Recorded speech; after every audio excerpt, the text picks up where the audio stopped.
Hello and welcome to my YouTube channel officers academy guys. So आज का जो ये क्वेश्चन है काफ़ी इंटरेस्टिंग क्वेश्चन है। As you can see in the picture कि यहाँ पे हमें जो ये red portion that is a and यहाँ पे जो ये येलो पोर्शन है डेट इज़ बी, इन दोनों को एरिया का सम फाइंड करना है हमें। ठीक है, तो आइए देखते हैं हम लोग इसे कैसे सॉल्व कर सकते हैं। ठीक है, और गिवन क्या क्या है ये देख लेते हैं। ये दो ट्रायंगल है और ये लाइन जो है इसके पैरेलल है। ठीक है, और सर्किल का रेडियस हमें 1 गिवन है। ये दोनों एंगल 60 डिग्री का दिया हुआ है। ठीक है, तो फाइंड करते हैं। तो इसे बनाने के लिए सबसे पहले मैं इसे बेसिक मेथड से बताऊंगा, उसे मैं इसे शॉर्टकट और कम टाइम में कैसे बना सकते हैं फिर वो बताऊंगा। ठीक है, इसलिए वीडियो को अंत तक देखें। तो सबसे पहले मैं इसका नेमिंग कर देता हूँ। नेमिंग करने के लिए मैं इसे ले लेता हूँ P, Q, R, S, T, U and V। Okay, तो यहाँ पे अगर देखा जाए तो रेड पोर्शन का एरिया निकालना काफ़ी आसान है। अगर मैं ट्रायंगल POS का एरिया में से अगर इस वाले सेक्टर का एरिया को सब्ट्रैक्ट कर दूं तो ये रेड पोर्शन का एरिया आ जाएगा।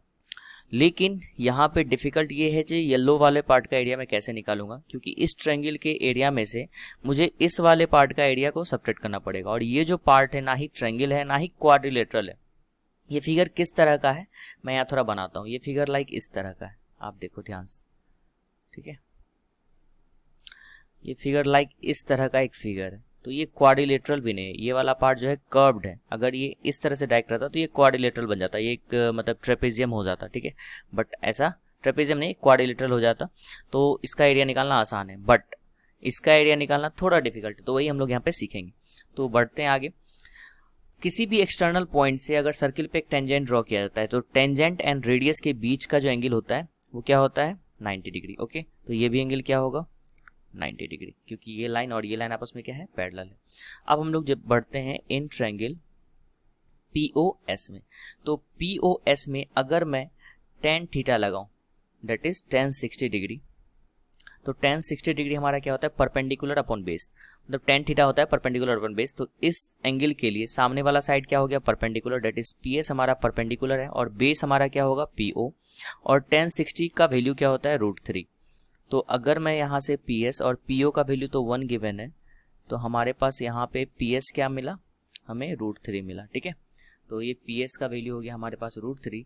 अगर PS √3 है तो सिमिलरली हमारे पास RO भी कितना हो जाएगा √3।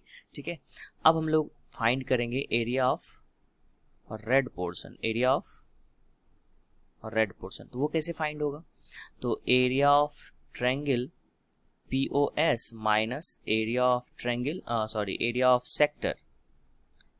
Sector POV। POV एक सेक्टर है, इसका एरिया को सब्ट्रैक्ट करेंगे तो ये कैसे आएगा half into base into height area of triangle. तो बेस हमारा क्या है PO है, तो ये 1 हो जाएगा एंड हाइट क्या है √3। ठीक है, माइनस एरिया ऑफ सेक्टर। इस सेक्टर का अगर मैं एरिया फाइंड करूं तो इस सेक्टर का एरिया क्या होगा theta upon 360 into pi R²। R हमारा 1 है तो 1 का स्क्वायर। तो ये देखो ये 60 से 6 टाइम्स में कैंसिल होगा।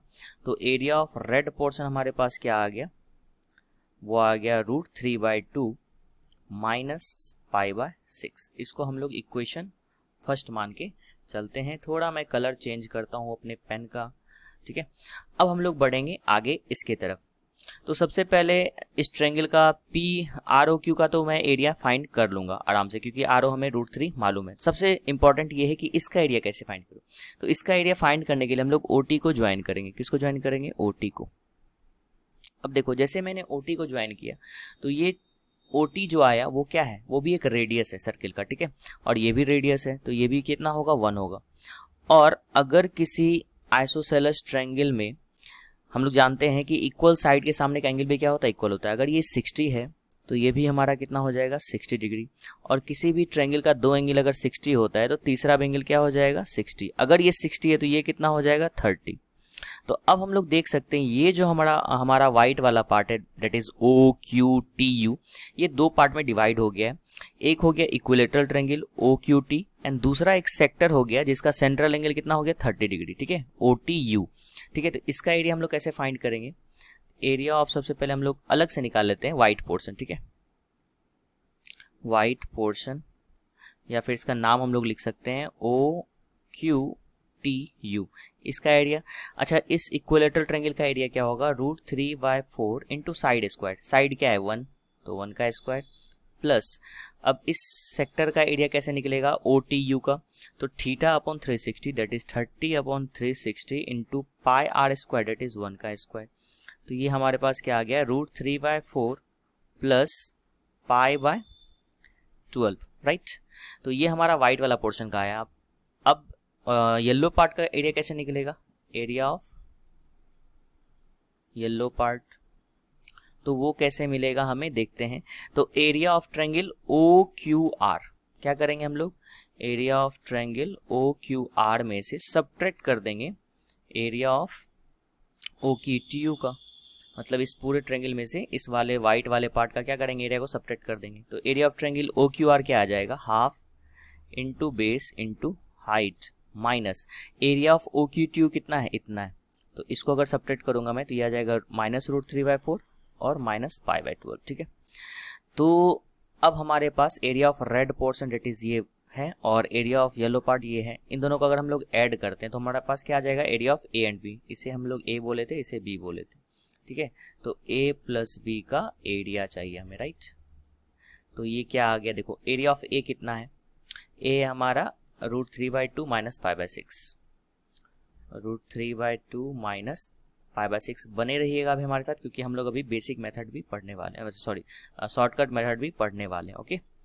√3/2 और माइनस √3/4 माइनस π/12, ठीक है। अब अगर हम लोग √3/2 माइनस √3/4 को एक साथ कर लेते हैं तो एलसीएम हमारा क्या आ जाएगा, 4, ये हो जाएगा 2√3, ये हो जाएगा 2√3 एंड ये हो जाएगा -√3, और पाई वाले को एक साथ अगर हम लोग करते हैं तो एलसीएम हो जाएगा हमारा 12 और ऊपर आ जाएगा 2π प्लस पाई, तो ये हमारे पास आ गया 3√3/4 माइनस π/4 दैट इज 3√3 माइनस π/4, जो हमारा एरिया आया वो A एंड B का एरिया आया। अब इसे हम लोग शॉर्टकट या तुरंत एग्जाम में कैसे बनाएंगे, इतना हम लोग लिखना नहीं है, हमें कुछ चीज़ें हमें दिमाग में रख के चलना है। जैसे कि ये एंगल हमें दिया हुआ था 60, ये भी एंगल हमें क्या दिया था 60। अब यहाँ मैं लिख देता हूँ शॉर्टकट, ओके। थोड़ा मैं पेन का कलर चेंज करता हूँ, ओके ओके ओके, चलो रेड ही ले लेता हूँ, ठीक है। शॉर्टकट मेथड हम लोग देखेंगे। देखो किसी भी राइट एंगल ट्रायंगल में, किसी भी राइट एंगल ट्रायंगल में अगर कोई एंगल 60 है तो उसके सामने वाले पार्ट को हम लोग √3 यूनिट मानते हैं, बेस को 1 यूनिट और इसको 2 यूनिट मानते हैं। तो ये 1 यूनिट, ये √3, ये 1 था ही तो ये √3 हो जाएगा और ये वाला पार्ट 2 हो जाएगा। सिमिलरली ये भी √3, ये 1 और ये 2। और अब सिंपली हम लोग डायरेक्टली लिखते, इसका एरिया ट्रायंगल का क्या आता, half into base into height, half into 1 into √3 मतलब √3/2 एक लाइन में, माइनस इसका एरिया क्या होगा θ/360 मतलब 60/360 मतलब हो गया 1/6 इंटू पाई, 1 का स्क्वायर 1 ही होता है, ये इसका एरिया का रेड पोर्शन का, ठीक है। प्लस इसका एरिया कैसे निकालते, तो इसे हम लोग ज्वाइन करते और हम लोगों ने देखा कि ये भी क्या बन गया, एक इक्विलेटरल ट्रायंगल बन गया और ये एंगल आ गया हमारे पास 30 डिग्री, ठीक है। ये 1 है हमारे पास यहाँ पे देखो।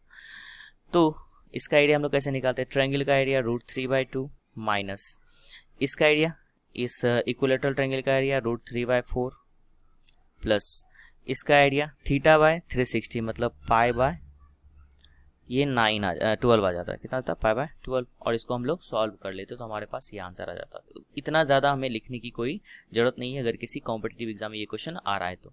आई होप ये क्वेश्चन आप लोगों को काफ़ी पसंद आया होगा, अच्छा लगा तो लाइक करें, शेयर करें एंड सब्सक्राइब करें हमारे इस चैनल को, okay. So thank you for watching this guys, thank you very much.